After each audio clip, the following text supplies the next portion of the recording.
Muy buenas noches. A veces en medio de la semana es medio difícil, ¿no? Estamos cansados. Ha sido capaz que un día medio difícil, duro, de trabajo, de ajetreo, pero qué bueno juntarnos como parte de su pueblo a buscarle al Señor, a buscarle su palabra, a ver lo que Él tiene para nosotros.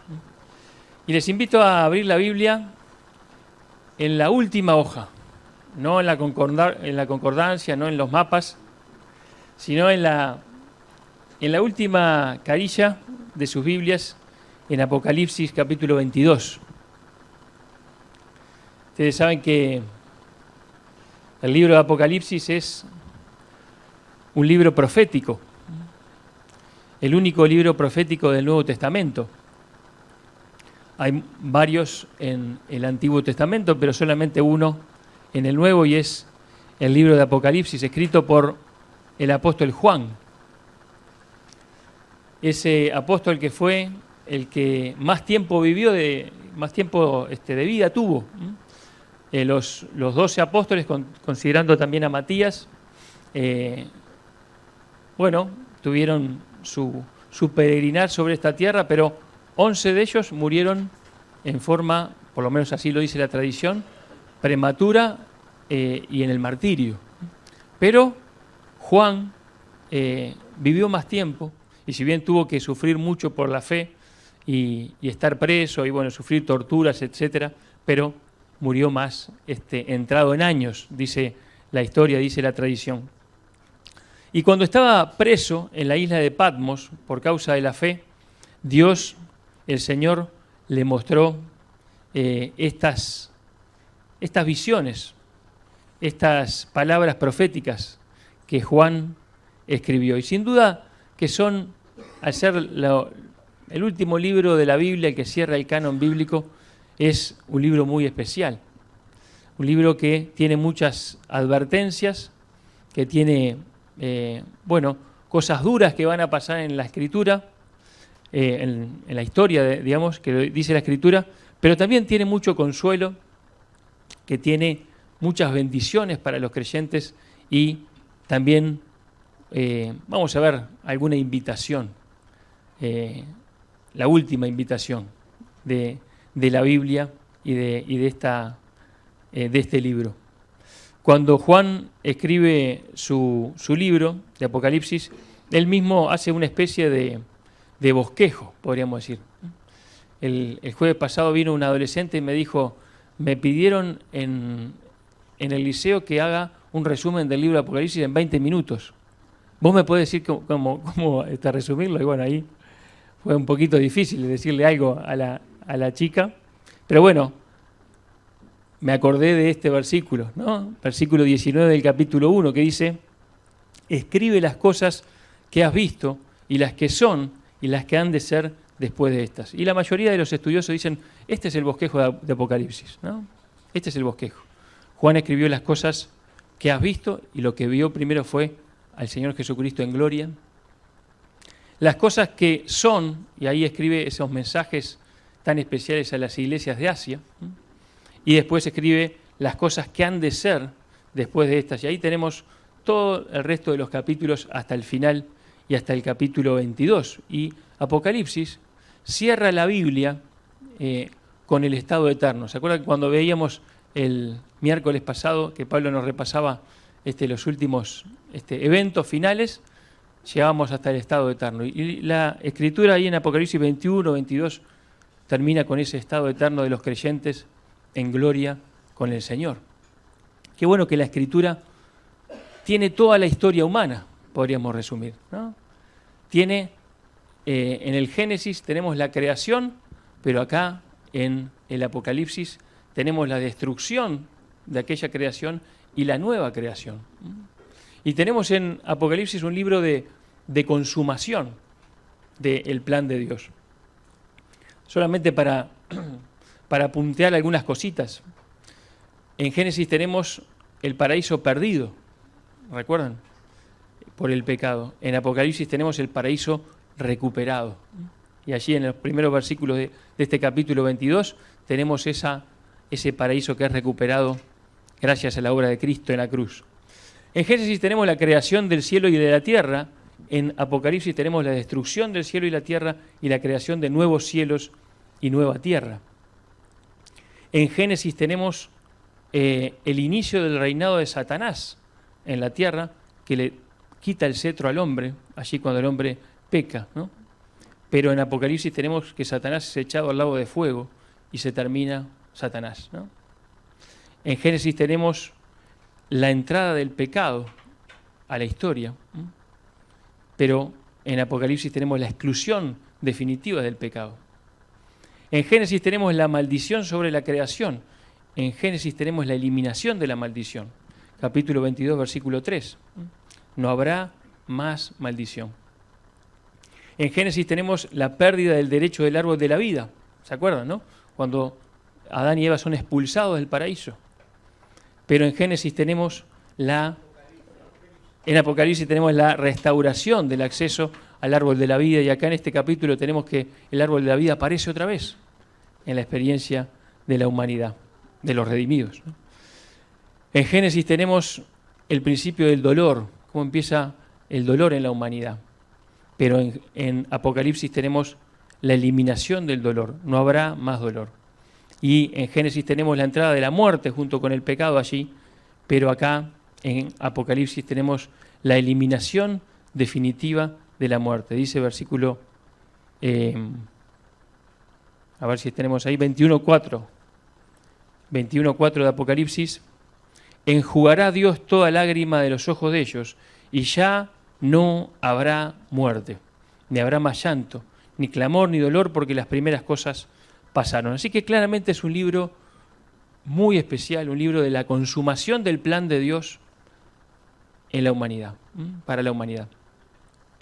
Pero vamos a leer estos últimos versículos de la Biblia, versículo 6 al versículo 21, y vamos a encontrar acá algunas cosas especiales. Para hacerlo dinámico, yo ya les voy a ir contando lo que vamos a ver. Vamos a ver los últimos yo soy de Cristo. Vamos a ver la gran expectativa o esperanza. Vamos a ver las últimas dos bienaventuranzas de la Escritura. Vamos a ver las últimas advertencias solemnes también de la Escritura. Vamos a ver la respuesta esperada por Dios. Y vamos a ver la última invitación. Todo eso lo vamos a ver rápidamente, pero primero vamos a leer esos versículos. Versículo 6 del capítulo 22 del libro de Apocalipsis dice así. Y me dijo, estas palabras son fieles y verdaderas. Y el Señor, el Dios de los espíritus de los profetas, ha enviado su ángel para mostrar a sus siervos las cosas que deben suceder pronto. He aquí, vengo pronto. Bienaventurado el que guarda las palabras de la profecía de este libro. Yo, Juan, soy el que oyó y vio estas cosas, y después que las hube oído y visto, me postré para adorar a los pies del ángel que me mostraba estas cosas. Pero él me dijo, mira, no lo hagas, porque yo soy consiervo tuyo, de tus hermanos los profetas, y de los que guardan las palabras de este libro. Adora a Dios. Y me dijo, no selles las palabras de la profecía de este libro, porque el tiempo está cerca. El que es injusto sea injusto todavía, y el que es inmundo sea inmundo todavía, y el que es justo practique la justicia todavía, y el que es santo santifíquese todavía. He aquí, yo vengo pronto, y mi galardón conmigo, para recompensar a cada uno según sea su obra. Yo soy el alfa y la omega, el principio y el fin, el primero y el último. Bienaventurados los que lavan sus ropas, para tener derecho al árbol de la vida, y para entrar por las puertas en la ciudad. Mas los perros estarán fuera, y los hechiceros, los fornicarios, los homicidas, los idólatras, y todo aquel que ama y hace mentira. Yo, Jesús, he enviado mi ángel para daros testimonio de estas cosas en las iglesias. Yo soy la raíz y el linaje de David, la estrella resplandeciente de la mañana. Y el espíritu y la esposa dicen, ven. Y el que oye, diga, ven. Y el que tiene sed, venga. Y el que quiera, tome del agua de la vida gratuitamente. Yo testifico a todo aquel que oye las palabras de la profecía de este libro, si alguno añadiera estas cosas, Dios traerá sobre él las plagas que están escritas en este libro. Y si alguno quitare de las palabras del libro de esta profecía, Dios quitará su parte del libro de la vida y de la santa ciudad y de las cosas que están escritas en este libro. El que da testimonio de estas cosas dice, ciertamente vengo en breve. Amén, sí, ven, Señor Jesús. La gracia de nuestro Señor Jesucristo sea con todos vosotros. Amén. Muy bien, vamos a ver los últimos yo soy de Cristo, que están aquí en la Escritura, en este último capítulo de la Biblia. ¿Se acuerdan que Juan, cuando escribe su Evangelio, el Evangelio de Juan, habla de varios yo soy de Cristo? Yo soy el camino, yo soy la verdad, yo soy la vida, yo soy el agua de vida, yo soy el pan de vida, yo soy la resurrección y la vida, etc., ¿no? Pero acá Juan dice otros yo soy, bien especiales también, ¿no? Dice en el versículo 13, yo soy el alfa y la omega, el principio y el fin, el primero y el último. Se refiere a su deidad y a su eternidad. El alfa y la omega, es como decir la A y la Z, el principio y el fin, el primero y el último. Qué bueno saber que Jesucristo es el que comenzó la historia, aquel que creó los cielos y la tierra, aquel que hace que todas las cosas subsistan, por quien son todas las cosas, pero también es quien va a cerrar de alguna manera la historia al fin de los tiempos, ¿no? Él es el alfa y la omega. Y nos habla entonces de su eternidad y de su deidad también. Pero dice después, yo soy la raíz y el linaje de David. Nos es fácil entender esto de el linaje de David, ¿no? Porque bueno, nosotros entendemos que Jesucristo era descendiente de David, ¿no? Es del linaje, es de la descendencia de David. Pero también dice la raíz de David, ¿no? Porque Jesucristo fue también el que de alguna manera creó esa ascendencia de David. No solo es parte de la descendencia, sino que él mismo creó ese pueblo del cual salió David, ¿no? Y también nos habla esto de la participación de Jesús en la historia, ¿no? De cómo fue ordenando los pasos de la historia para que todo se diera de acuerdo a su plan. Él es la raíz y él es el linaje de David. Y después dice, la estrella resplandeciente de la mañana. Esto es capaz que un poquito más oculto su significado, ¿no? Pero bueno, algunos que opinaban allí de qué significado tenía, decía que hay una estrella, un astro, que sale cuando la noche está más oscura y que anuncia que ya va a salir el sol. Y lo relacionaba esto con la pronta venida del Señor Jesucristo, digamos, en el arrebatamiento, en el rapto, ¿no? Antes de que aparezca el sol de justicia, como dice también Malaquías, que también es el sol de justicia, es el Señor Jesucristo, pero en su segunda venida, cuando venga a apoyar sus pies sobre esta tierra. Así que estos últimos yo soy de la Escritura nos hacen pensar en la deidad de Cristo, en su eternidad, en su mano presente en la historia y en los tiempos, y en su pronta venida también, ¿no? Estos últimos yo soy. Pero acá en este pasaje hemos leído, y si ustedes prestaban atención, 3 veces se habla de una gran expectativa, de una gran esperanza que tenemos los creyentes, ¿no? Dice el versículo 7, he aquí, vengo pronto. Y dice el versículo 12, he aquí, yo vengo pronto. Y dice el versículo 20, ciertamente vengo en breve, ¿no? 3 veces repite este cortito pasaje esa idea, ¿no? Jesucristo dice, vengo pronto, vengo en breve, ¿eh? Como dice Santiago, el Señor está a la puerta, ¿eh?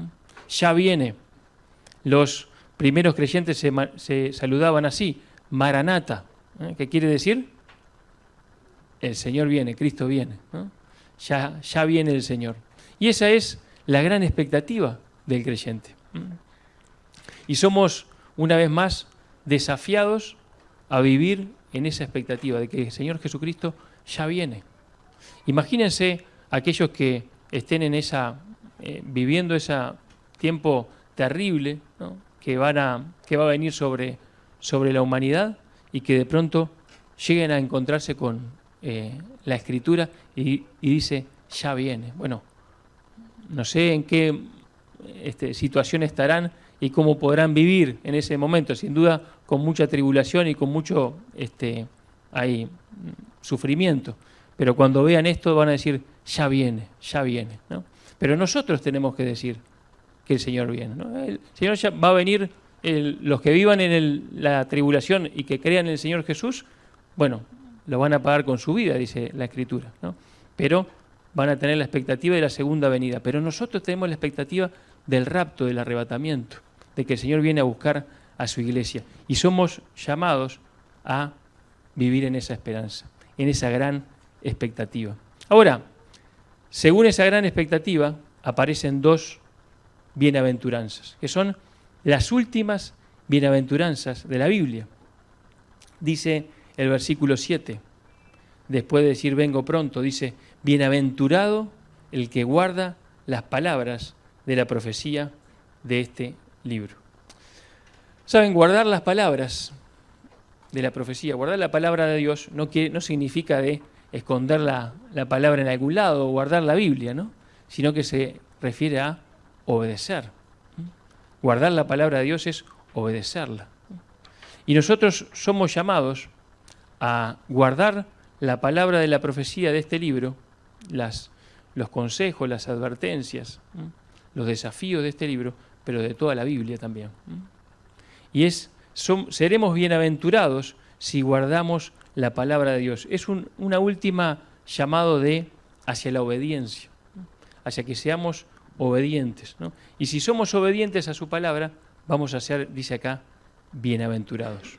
Pero dice también otra bienaventuranza, en el versículo 14, bienaventurados los que lavan sus ropas para tener derecho al árbol de la vida y para entrar por las puertas en la ciudad. Esto de lavar sus ropas se refiere a la vida entera, al ser interior, ¿no? A las obras también nos hace pensar, ¿no? Ahora, ¿cómo podemos nosotros lavar nuestro ser interior? ¿Cómo podemos presentarnos delante del Dios Santo con ropas limpias, con vestiduras limpias? Solamente a través de la sangre de Cristo. Si ya hemos lavado nuestras ropas, bueno, somos bienaventurados. En el sentido de que si ya hemos recibido a Cristo como nuestro Señor y Salvador, somos bienaventurados. ¿Por qué? Porque dice acá, tendremos derecho al árbol de la vida y entraremos por las puertas de esa ciudad. Y esta es la última bienaventuranza de la Escritura, ¿no? Es como el último llamado de atención, ¿no? Bienaventurado aquel que lava su ropa. Bienaventurado aquel que vino a Cristo para que su sangre le limpiara y tener derecho a la vida eterna. Así que es un llamado a la santificación por medio del conocimiento de Cristo y de, el crecimiento en Él, ¿no? Llamado a la obediencia, llamado a la santidad, a la santificación, ¿no? Pero tenemos también las últimas advertencias. Las últimas advertencias. Dice acá una palabra que capaz que puede haber sido, no le digo malinterpretada, pero un poco la interpretación es un poquito oculta o difícil, ¿no? Le dice el ángel que le estaba mostrando estas cosas a Juan, dice el versículo 8 que cuando oyó todas estas cosas y vio todas estas cosas, se postró para adorar al ángel, ¿no? Aquella visión de aquel ángel, sin duda que era algo majestuoso, maravilloso, espectacular, ¿no? Y casi naturalmente Juan se postró, se arrodilló. ¿Pero qué le dijo ese ángel? ¿No? Dijo, no te arrodilles, no te arrodilles ante mí, porque yo soy consiervo tuyo y de tus hermanos los profetas. Adorá solamente a Dios, ¿no? Y le dijo, no selles las palabras de la profecía de este libro. ¿Saben? Este es un pasaje muy que podemos vincular, que podemos poner en paralelo con el último capítulo de Daniel.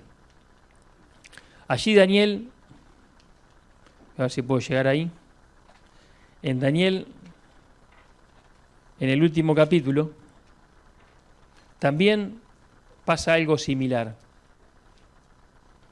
Si quieren, van ahí, o si no, yo se los leo. Capítulo 12 del libro de Daniel. Dice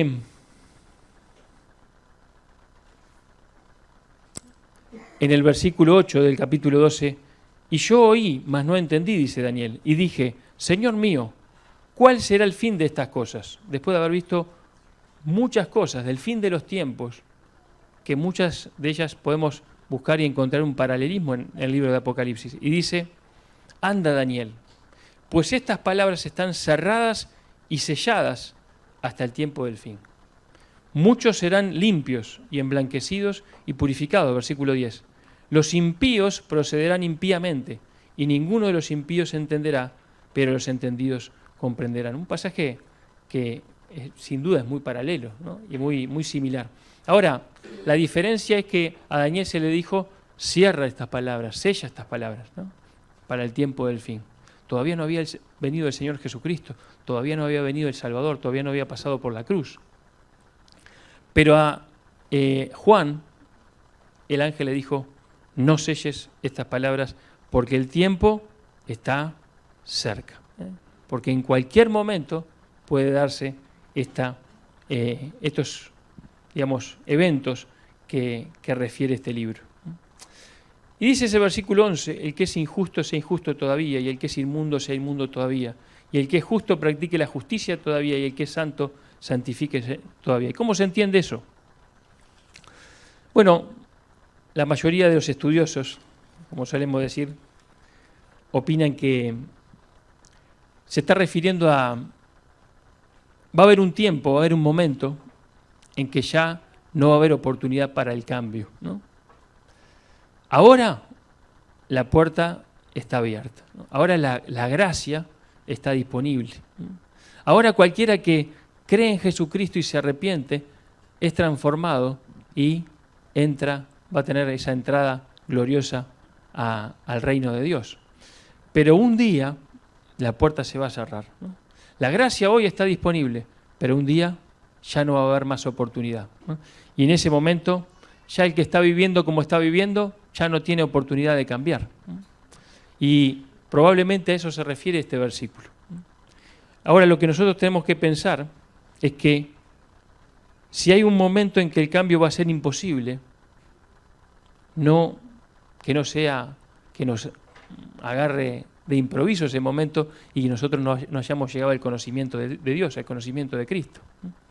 Si hay un momento en que la puerta de la gracia va a cerrarse, que entremos nosotros antes, ¿verdad? ¿Se acuerdan en el momento del diluvio y del arca, que estuvo allí Noé, pregonero de justicia, predicando acerca del juicio que venía, 120 años, dice la Escritura, pero un día empezó el diluvio y ¿qué pasó? Dios cerró la puerta. Dios cerró la puerta. No la cerró Noé tampoco, ni se cerró de casualidad, ¿no? Dios cerró la puerta, ¿no? Y hay un momento en que esa puerta de la gracia que está abierta de par en par hoy y que te llama, un día ya no va a estar abierta. Por eso dice, buscad a Dios mientras puede ser hallado. Llamadle en tanto que está cercano.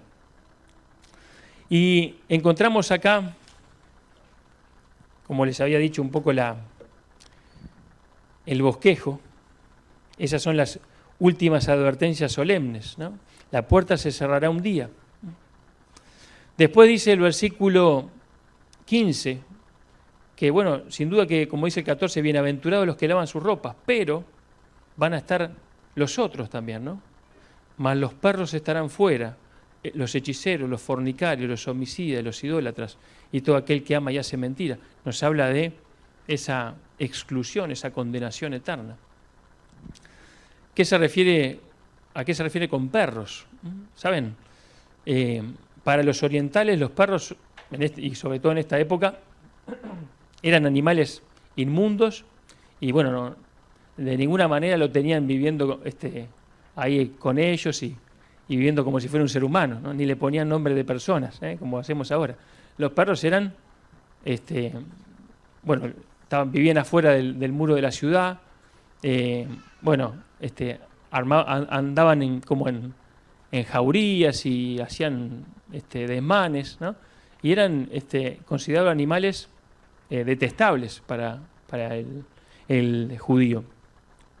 Y se le decía perros a aquellas personas que eran corruptas, ¿no? Que de alguna manera eran personas corruptas y que corrompían a otros, ¿no? Personas de carácter vil, corruptos, corruptores también, ¿no? O sea que está hablando, si quieren, por ponerle un nombre o una forma de expresarse moderna, hablando de los corruptos, ¿no?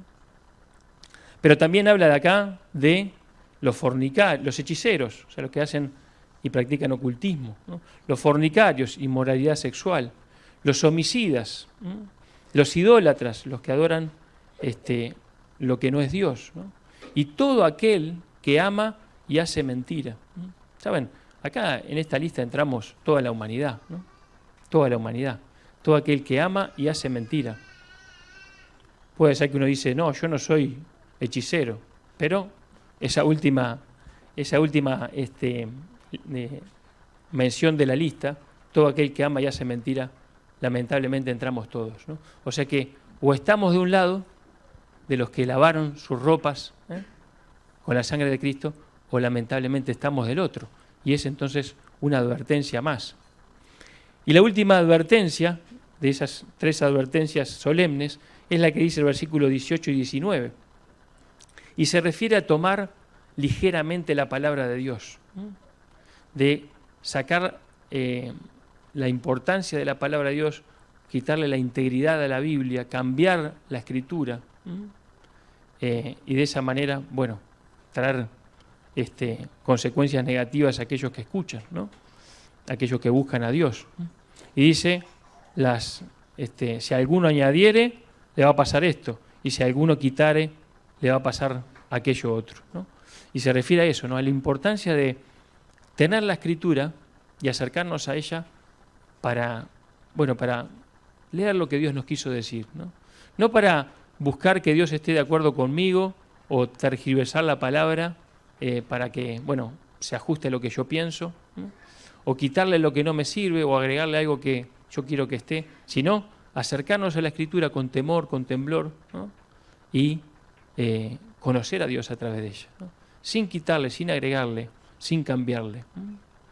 Dice allí en Isaías, ¿no? Que Dios mira, estoy parafraseando un poco, pero Él va a mirar al que tiembla a su palabra, ¿no? Va a estar cerca de aquel que tiembla a su palabra. Esas son las últimas advertencias, pero después tenemos la respuesta esperada por Dios. ¿Qué espera Dios de aquel que escucha estas cosas? De aquel que se expone a esta expectativa, a esta esperanza. Dice el versículo 17, el Espíritu Santo, el Espíritu y la esposa, la iglesia, dicen, ven. Y el que oye, diga, ven. Y el versículo 20 al final dice, amén, sí, ven Señor Jesús, ¿no? O sea que tanto el Espíritu Santo, que ya clama, ven Señor Jesús, desde nuestros corazones, como la iglesia tiene que decir, ven Señor Jesús, y el individuo, cada uno de nosotros, como lo decía Juan, debemos clamar también, amén, sí, ven Señor Jesús, ¿no? Estar en esa expectativa de la venida. Esa es la respuesta que Dios espera de nosotros, ¿no? De vos y de mí, ¿no? Que recibamos esta su palabra y digamos, bien, yo voy a vivir en la expectativa de su venida. Y hay una última invitación allí, que dice el versículo 17, y el que tiene sed, venga, y el que quiera, tome del agua de la vida gratuitamente. Qué bueno es esto, ¿no? Que en las últimas palabras de la Escritura, así como hay advertencias muy solemnes y muy pesadas, de condenación para aquel que no ha venido a Cristo, de juicio para aquel que toma en poco la palabra de Dios, pero también dice acá una invitación, el que tiene sed, venga. ¿Tenés sed de eternidad, de salvación, de perdón? ¿Tenés sed de trascendencia, de sentido, de paz, de gozo? ¿Tenés sed? Dice acá, venga. Y el que quiera, tome del agua de la vida gratuitamente. ¿Se dan cuenta que dice el que quiera? La única condición es querer. Querer. Porque todo ya fue hecho por el Señor Jesús. El que quiera puede tomar y beber de esta agua de la vida, de la salvación en Cristo, gratuitamente. Gratuitamente. Es gratis para nosotros, pero no porque valga poco. Es gratis para nosotros porque Él ya lo pagó todo, porque Él entregó todo en la cruz, porque Él derramó su sangre por nosotros. Porque fue entregado en la cruz, lo más preciado, el amado del cielo murió allí. Y por eso es que para nosotros hoy es gratis. Pero acá tenemos la última gran invitación. Si alguno de los que estamos acá, o alguno de los que nos escucha y nos ve por la transmisión, todavía no ha venido a Cristo, dice acá, vengo en breve. Dice acá, las puertas de la gracia están abiertas, pero no sabemos hasta cuándo. Y dice acá, si tenés sed, vení. ¿Cuándo? Ahora. El que quiera, tome del agua de la vida gratuitamente. Jesucristo dijo así, ¿no? El que tiene sed, venga a mí y beba. El que cree en mí, como dice la Escritura, de su interior correrán ríos de agua viva, y hablaba del Espíritu Santo. Y esa invitación sigue vigente al día de hoy, tal como cuando el Señor Jesús la pronunció con sus labios. El que quiera puede venir al Señor Jesús y beber de las aguas de la salvación. Esa es la última invitación. Y antes de leer el último versículo 21, les invito a leer en 2 de Pedro 3 una buena reflexión que nos deja el apóstol acerca de este tema. Dice allí en 2 de Pedro, capítulo 3, versículo 9. Ya en esa época había personas que decían, bueno, pero el Señor viene, pero no viene, ¿no? Y entonces dice el versículo 9, el Señor no retarda su promesa, según algunos la tienen por tardanza, sino que es paciente para con nosotros, no queriendo que ninguno perezca, sino que todos procedan al arrepentimiento. ¿Te das cuenta que otra vez está diciendo, todavía hay tiempo de arrepentirse y venir a Cristo, ¿no? Dice, pero el día del Señor vendrá como ladrón en la noche, en el cual los cielos pasarán con gran estruendo, y los elementos ardiendo serán deshechos, y la tierra y las obras que en ella hay serán quemadas.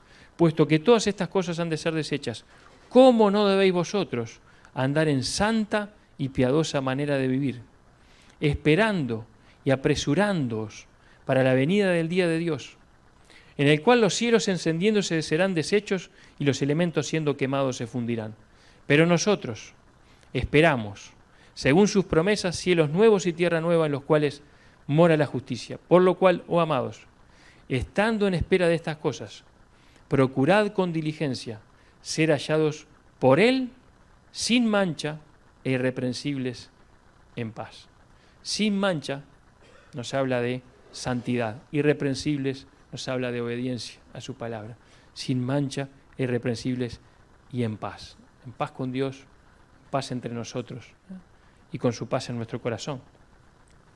Y allí termina entonces la gracia de nuestro Señor Jesucristo, sea con todos vosotros. Amén. Así como uno puede leer en Malaquías que el Antiguo Testamento termina con una maldición, una advertencia, una maldición, pero el Nuevo Testamento y la Escritura termina con una bendición. La gracia del Señor Jesucristo sea con todos nosotros, su pueblo. Y podemos decir nosotros también, el Señor viene. Y ven, Señor Jesús. Maranata, que así sea. Gracias al Señor por su palabra.